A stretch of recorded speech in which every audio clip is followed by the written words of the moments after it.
Good morning students. आज हम अपने चैप्टर को आगे कंटिन्यू कर रहे हैं।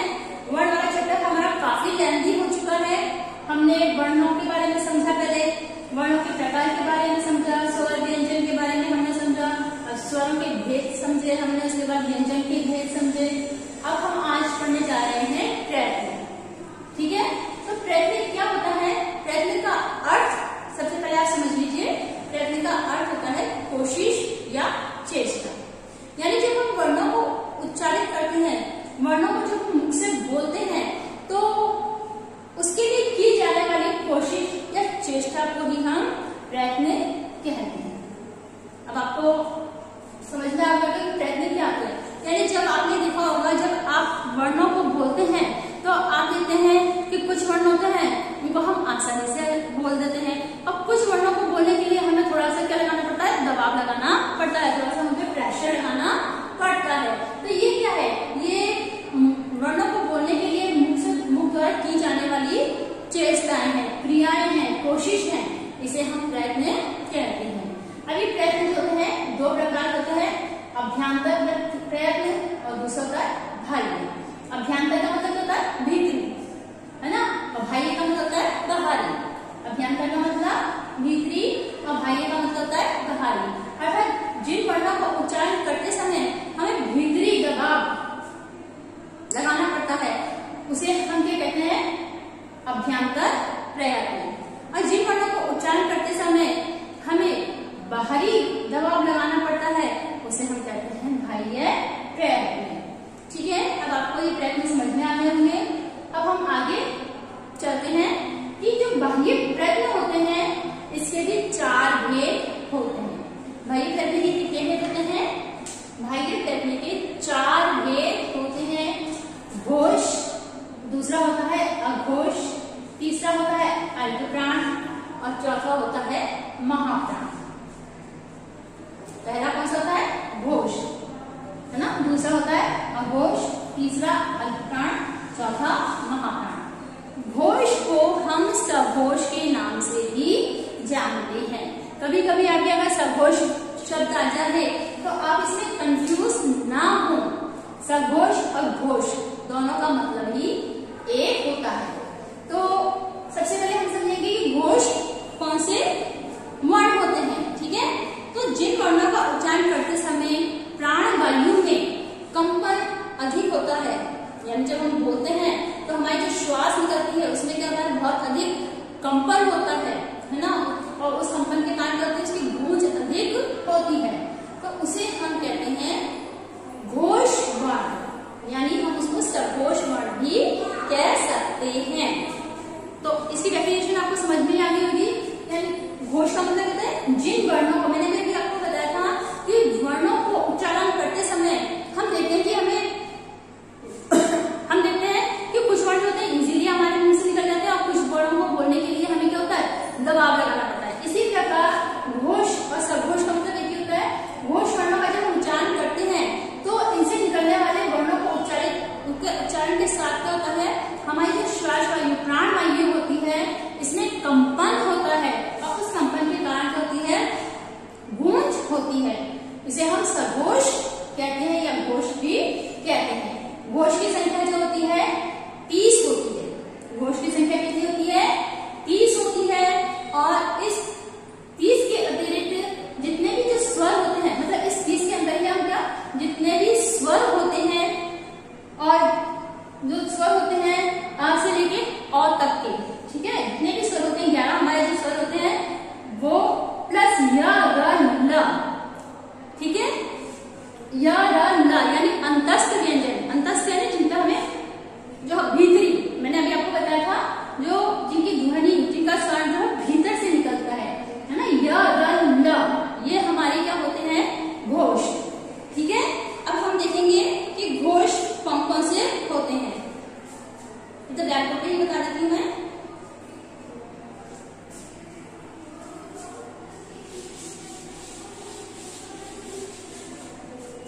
घोष में आप देखिए कौन से होते हैं।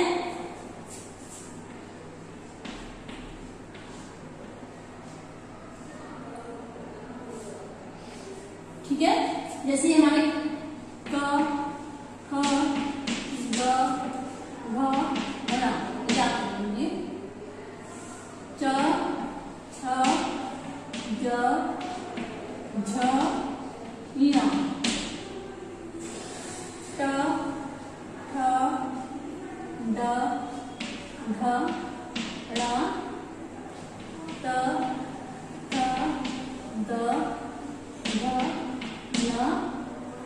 क, फ, ब, भ, म। ठीक है, ये हमारे सारे स्पर्श व्यंजन मैंने लिखे हैं यहाँ पर। अब मैं आपको बताऊंगी इसमें से कौन कौन से वर्ण जो है वो घोष है। ठीक है, तो प्रत्येक वर्ग के सभी अंतिम 3 वर्ण, प्रत्येक वर्ग, अभी क वर्ग है, ठीक है, क वर्ग, ठीक है, ये है च वर्ग, आपको पता ही है, ट वर्ग, त वर्ग, और ये प वर्ग, ये आपको पता ही है कि हमने पढ़ चुके हैं। ठीक है, तो प्रत्येक वर्ग जितना भी वर्ग होते हैं हमारे, ये 5 वर्ग, मतलब प्रत्येक वर्ग का एक 5वां वर्ग, 5 को हम क्या कहते हैं, पंचम वर्ण, 5 को हम क्या कहते हैं, पंचम वर्ण भी कहते हैं। ठीक है, यानी फिर 4वां वर्ग और तीसरा, यानी कि आपके क, च, ट, त, प। ठीक है, ठीक है, ये 5 वर्ग आपके यहाँ पे मैंने लिखे हैं। प्रत्येक वर्ग का तीसरा, चौथा और 5वां, 5वां को हम क्या कहते हैं, अनुसार अनुनासिक भी कहते हैं इनको। तो पंचम वर्ण जो है, इन 5 वर्ण प्लस इसके अतिरिक्त जितने भी हमारे स्वर होते हैं, आ, ई, उ, ठीक है, ए, ऐ, ओ और औ।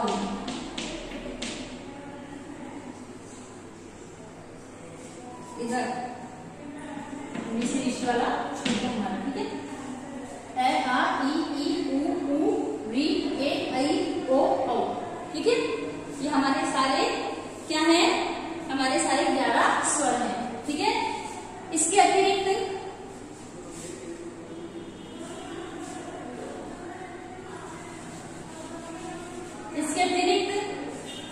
य, र, ल।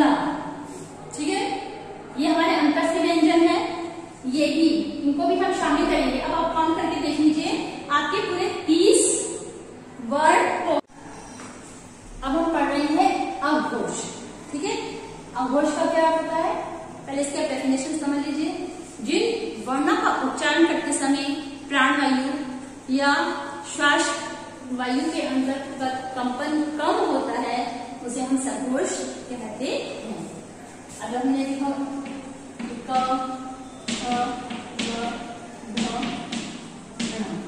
ठीक है, च, छ, ड, झ, ञ, ट, ठ, ड, ढ, ण, त, थ, द, ध, न, प, फ, ब, भ, म। ठीक है, ये हमारे 5 वर्ग आपके सामने लिखे हुए हैं। अघोष में क्या होता है कि इसमें सभी वर्गों के पहला और दूसरा, सभी वर्गों का जितने भी क, च, ट वर्ग, उसका पहला और दूसरा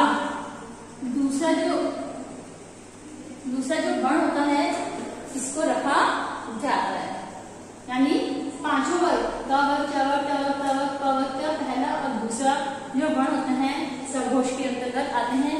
इसके अतिरिक्त क्या आता है, इसके अतिरिक्त श, स, ये भी हमारे किसमें आते हैं, श, स, ये हमारे अघोष में आते हैं। तो इस प्रकार हम कह सकते हैं कि जो अघोष होते हैं इनकी संख्या 13 होती है। अघोष की संख्या कितनी होती है, 13। ठीक है, तो हमने बाह्य प्रयत्न के, ठीक है, 4 भेदों के बारे में पढ़ रहे हैं हम। पहला हमने पढ़ा घोष, घोष को हम सघोष भी कहते हैं। ठीक है, इसके बाद हमने पढ़ा सेकंड वाला अघोष। अब थर्ड पढ़ेंगे अल्प प्राण और महाप्राण।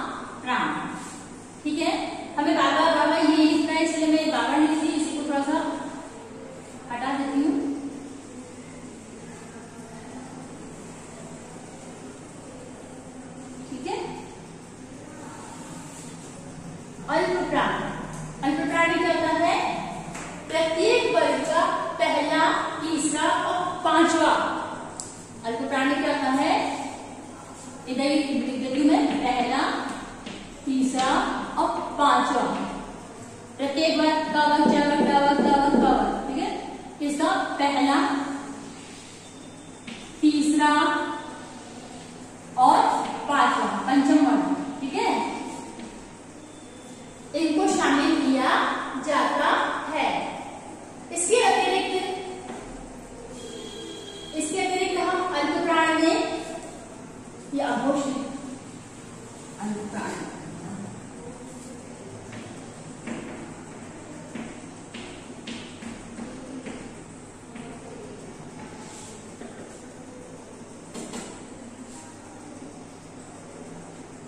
ठीक है। इसके अतिरिक्त क्या होता है इसमें, य, र, ल और व, ये हमारे क्या है, य, र, ल, व क्या है, हमारे अंतस्थ व्यंजन है, ठीक है। इनको भी हम किसमें रखते हैं, अल्प प्राण में। अल्प प्राण कौन से होते हैं, जिन वर्णों का उच्चारण करते समय मुंह से निकलने वाली प्राण वायुओं में कम समय लगता है, उसे हम अल्पप्राण कहते हैं। अब अल्पप्राण कौन से होते हैं, प्रत्येक वर्ग का पहला, तीसरा और पांचवें जो वर्ण होते हैं वो अल्पप्राण के अंतर्गत शामिल किए जाते हैं। इसके अतिरिक्त ये हमारे य, र, ल, व, ये अंतस्थ व्यंजन है, ये भी हमारे किसमें, अल्पप्राण में शामिल होते हैं। अब बढ़ रहे हैं हम, इसका चौथा है हमारा महाप्राण।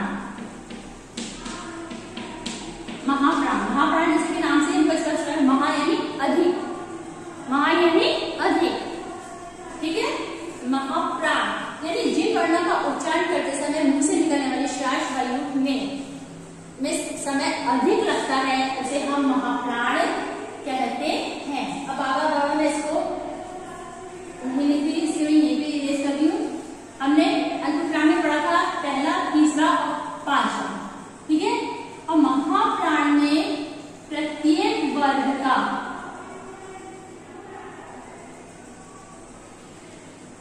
महाप्राण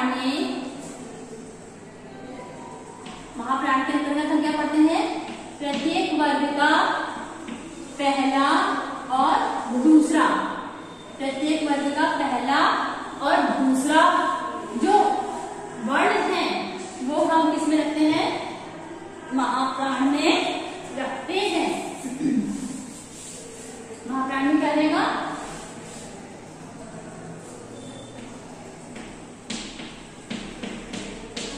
प्रत्येक वर्ग का पहला और दूसरा, पहला और दूसरा जो ये हमारे वर्ण है ये हम किसमें रखते हैं, महाप्राण में रखते हैं। इसके अतिरिक्त हमारे ऊष्म व्यंजन होते हैं, श, श, स और ह, इनको भी हम किसमें रखते हैं, महाप्राण में रखते हैं। तो बच्चों इस प्रकार हमारा ये चैप्टर कंप्लीट हुआ और आई होप आप अच्छे से इसको समझ गए होंगे, ठीक है। आप इसको रिवाइज करें, अच्छे से पढ़ें।